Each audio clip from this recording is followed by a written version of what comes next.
네, 이제 주목 2기업으로 넘어가 보도록 할게요.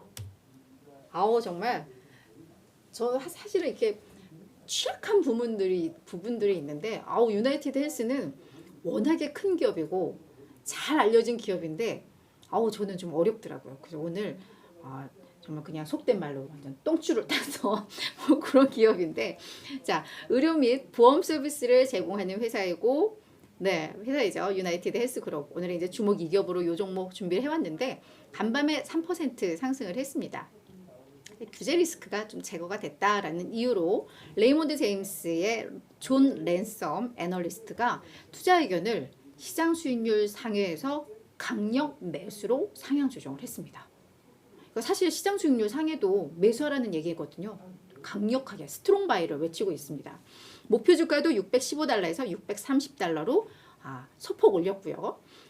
추가 상승 여력은 오늘 종가와 목표 주가 비교해 보니까 한 24% 오를 수 있다라는 상황입니다. 유나이티드 헬스그룹은 워낙에 고배당주로도 잘 알려져 있고 잘 성장하는 기업으로 알려져 있어요. 그래서 아마 우리 서학개미들도 많이들 투자하는 기업으로 알고 있는데 한번 어떤 내용으로 이 스트롱 바이를 외치는지 좀 볼게요. 자, 유나이티드 헬스 좀 간략하게 기업 소개를 해드리고 가자면 1977년에 설립된 의료 서비스 그리고 보험 서비스를 제공하는 기업입니다. 그리고 사실 미국은 이런 공공보험보다는 이런 민영보험이 훨씬 더 발달해 있는 국가잖아요. 이 민영보험 시장에서의 점유율이 12%로 1위를 차지하고 있고요. 워낙에 막강한 경쟁력으로 인해서 가격 결정력이나 이런 게 매우 뛰어나다고 잘 알려져 있습니다. 그래서 이 기업의 헬스케어의 사업 부문을 보면 요 헬스케어 이게 이제 민영보험 부분인데 그 매출이 약 80%에 달합니다. 그러니까 사실은 유나이티드 헬스는 그냥 민영보험사의 비중이 그냥 80%에 달한다. 뭐 이렇게 이해를 하시면 될 것 같아요. 그리고 디지털 사업 부문이 매출 비중은 20%예요. 이게 이제 옵텀 사업 부문으로 얘네들이 정리를 하고 있는데 근데 이 디지털 사업 부문은 수익성이 매우 좋습니다. 매출 비중은 20%에 그치는데 영업이익 비중은 거의 절반을 차지하고 있거든요. 이게 주요한 캐시카우이고 앞으로의 주요한 성장 동력으로 디지털 헬스케어, 디지털 사업 부문 이게 좀 꼽힙니다. 근데 이 옵텀 부분도 몇 가지의 부문으로 또 세분화되어 있는데요.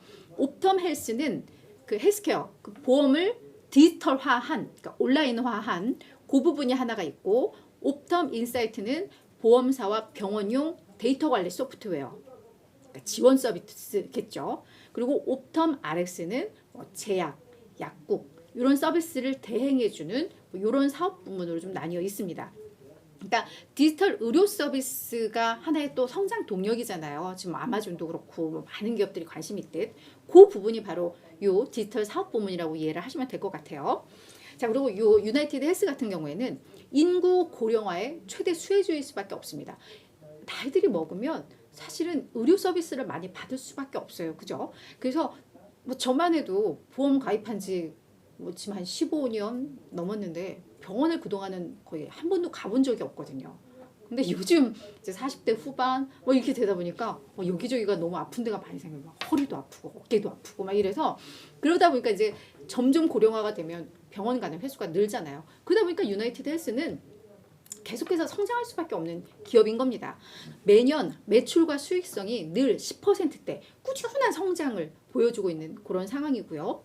이따가 주가도 이야기를 하겠지만 2009년인가부터 매년 플러스 성장을 하고 있습니다. 주가마저도. 그러니까 지금 대단한 기업이에요. 그리고 이 유나이티드 헬스가 약 7천만 명의 환자와 고객을 대상으로 해서 지금 서비스를 제공하고 있다고 합니다. 7천만이면 우리나라 전 인구를 합친 것보다 더 많은 사람들의 이들의 고객인 거죠. 그리고 배당, 자사주 이런 강력한 주주 환원으로도 매우 입소문난 투자 매력이 높은 기업이라고 알려져 있죠. 자, 그럼 레이몬드 제임스의 존 랜섬이 왜 이 유나이티드 헬스에 대해서 강력 매수로 외쳤냐? 지금부터 좀 보도록 할게요. 먼저 사실 레이몬드 제임스의 이 존 랜섬 애널을 보면 작년 10월에 목표 주가를 635달러에서 615달러로 하향 조정한 경험이 있습니다. 근데 그 당시에도 강력 매수였거든요. 그러다가 11월 21일 날 목표 주가는 10월에 하향 조정한 615달러는 그냥 유지를 하면서, 그러니까 주가는 더 갈 수 있다라고 이야기를 하면서 강경 매수였던 투자 의견을 시장 수익률 상회로 하향 조정을 했거든요. 이번에 근데 이걸 둘 다 다시 높인 요 상황입니다. 그래서 뭐라고 이야기를 했느냐? 우리가 작년 연말에 얘들에게 투자 의견이라든가 목표 주가를 하향 조정한 이유는 정책 리스크 때문이었다. 근데 그게 해소가 됐다. 그거를 넘어섰다. 라고 하면서 강력 매수를 다시 외치고 있는 겁니다. 자, 정책 리스크가 뭐였냐면 메디케어 어드밴티지에 대한 지불 요율을 축소할 우려가 계속해서 있었고, 정부 측에서도 이거를 이제 사전 공시를 좀 많이 했었거든요. 사전 공지를. 그래서 요 요율이 떨어지는 데에 대한 이제 부담감들, 그게 이제 어떤 수익성 악화에 대한 부담감으로 이어졌었는데, 이제 요게 해소됐다라는 건데, 그럼 이게 뭐냐? 먼저 좀 말씀을 드리자면, 이 메디케어라는 건 결국은 보험인데, 메디케어는 공공성 의료보험입니다. 이건 주로 이제 나이 많은 65세 이상의 이 노인분들이 주로 가입하는 것으로 좀 알려져 있는데요. 이게 내가 뭔가 이렇게 의료 서비스를 받고 나서 그 중에 80%는 요 메디케어를 통해서 보장을 받고 20%는 자기가 본인 부담금인 그런 상황인데, 여기에서 나오는 메디케어 어드밴티지, 이거는 이제 민간 보험 영역으로 넘어옵니다. 그래서 이 본인 부담금 약 20%를 보충해주는 보험이라고 이해를 하시면 될 것 같고요. 그리고 민간 보험은 아무래도 보장을 해주는 것과 보장을 해주지 않는 게 좀 뚜렷한데, 보장을 해주지 않는 게 뭐 우리도 비슷하죠. 치과, 뭐 안경 보장, 그리고 장기 요양, 요런 거는 메디케어에서 보장을 해주지 않는데, 요 민간 보험인 메디케어 어드밴티지에서는 이제 요런 것들도 보장을 해주는 그런 건데, 요게 가입을 하면, 그러니까 그냥 메디케어가 뭐 A 파트, B 파트, 이 어드밴티지가 거기 이제 C 파트인데, C 파트는 요 A, B까지도 그냥 다 포괄을 하는 뭐 그런 방식인가 봐요. 그러니까 어드밴티지 요 민간 보험사들은 약간 정부로부터, 이 메디케어로부터 일정 부분 이 요율에 따른 보장을 또 받는 방식이 있었나 봐요. 근데 요거를 낮추겠다라는 게 규제였던 거였거든요. 근데 이게 지난 금요일 날 최종적으로 요율이 발표가 됐는데, 당초에는 이 요율을 2% 삭감할 것으로 사전 공지를 했었는데 오히려 1% 개선된 것으로 좀 나왔다고 합니다.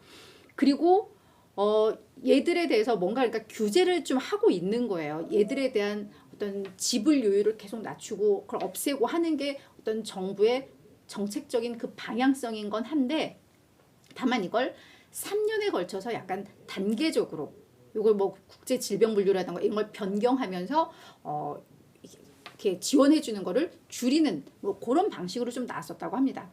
이 부분은 사실은 이거 뭐 복지부나 이쪽에서 발표한 내용들을 좀 보면서 구체적으로 했어야 되는데, 자, 요거는 좀 살펴볼 시간은 좀 부족했어요. 그래서 이 월가에서 나온 내용들을 토대로만 해서 좀 정리를 해서 요 부분은 제가 약간 좀 미흡한데, 요건 혹시 뭐 제가 잘못된 내용이 있거나 이럴 경우에는 다시 좀 말씀을 드릴게요. 근데 제가 큰 맥락상 봤을 때는 뭐 요런 큰 그림은 요런 거였던 것 같습니다.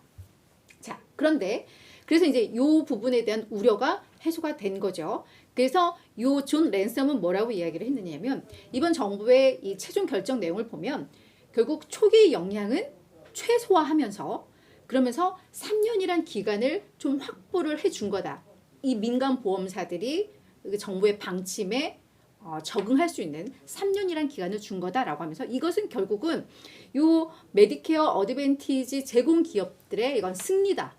이거는 매우 긍정적인 결과였다라고 평가를 하면서, 그러니까 내가 그동안 정책 리스크로 인해서 뭐 평가 낮췄던 거 뚜껑 열어보니까 별거 아니니까 다시 높이는 거다라는 게 존 랜섬의 의견입니다. 자, 그러면서 이제 규제에 대한 우려가 해소가 됐으니까 우리는 적정 밸류에이션을 다시 재설정할 필요가 있다라는 거죠. 그러니까 우리가 뭐 멀티플, 적정 멀티플이라고 해서 이 기업에게 적정한 퍼 수준은 무엇이냐, 뭐 이런 걸 따지는 게 있는데, 그걸 이제 높일 필요가 있다라고 이야기를 하는 겁니다. 그러면서 자, 이 유나이티드 헬스 같은 경우에는 결국은 계속해서 두 자릿수의 장기 성장하는 뭐 수익이든 매출이든 성장을 하는 그런 알고리즘을 보유한 매우 방어적이고, 그러니까 어떤 상황에서도 성장할 수 있는 그런 기업이야. 그런데 이제 그러면 그거에 따라서 밸류에이션을 다시 책정을 해보니까 그동안 이제 얘들이 규제 리스크로 주가가 이제 약간 부진했단 말이에요. 특히 올 들어서 시장 수익률은 올라가는데 오히려 유나이티드 같은 경우에는 주가가 약간 내렸었거든요. 그러니까 가격 매력이 발생을 했다라는 겁니다. 그래서 이 펄을 봤더니 내년 예상이 기준, 조정 기준입니다. 요 기준으로 했을 때 지금 퍼가 17.6배, 그리고 2025년 예상이 기준으로 하면 15.6배에 불과해 라고 이야기를 하고 있어요. 왜냐하면 수익은 계속 성장하는데 주가는 밀렸으니까 당연히 퍼는 낮아졌겠죠. 그러니까 근데 얘들은 2025년 정도 약 3년 후에 예상 이익 기준으로 해서 이 퍼, 그동안의 이 퍼 평균을 보면 약 21배였는데 나는 그래도 뭔가 이런 불확실성들이 있으니까 한 20배가 적정 멀티플이라고 생각해. 그래서 나온 게 요번 목표 주가 아까 630달러였나요? 요게 이제 적정 주가다라고 제안을 한 겁니다. 그래서 지금 주가의 매력이 크기 때문에 매우 매력적인 진입점이다라고 평가를 하고 있는 겁니다. 자, 그래서 주가 흐름 제가 뭐 얘네 뭐 2000 몇 년부터 해서 계속 올랐었는데 2009년부터 맞네요. 2009년부터 해서 매년 주가가 올랐습니다. 이 주가 차트만 보셔도 그림이 좀 나오죠. 그러다가 2023년쯤 돼서 약간 이렇게 약간 밀리는 뭐 그런 흐름이 나왔는데 아마도 작년 연말부터 이 규제에 대한 이야기가 나오면서 작년 연말 언제쯤부터 해서 주가가 약간 이제 뭐 밀린 이런 흐름들을 좀 나오고 있는데 2021년 그렇게 뭐 코로나 뭐 이런 것 때문에 막 그런 상황에서 얘네 주가 43% 올랐었고 작년에 5.6% 올랐다가 올 들어서 한 4% 정도 하락을 하고 있는데 이제는 규제 리스크 해소됐으니까 이제 간다라는 의견이라는 거 참고하시고요. 자, 월가의 투자 의견 목표 주가 뭐 좀 보도록 할 텐데 26명이 분석을 하고 있는데 이 중에 22명 약 85%가 매수 의견입니다. 유나이티드는 어떤 기업인지 아시겠죠? 그리고 평균 목표 주가 596.5달러로 추가 상승 여력 20.9% 있다라고 정리가 되고 있습니다.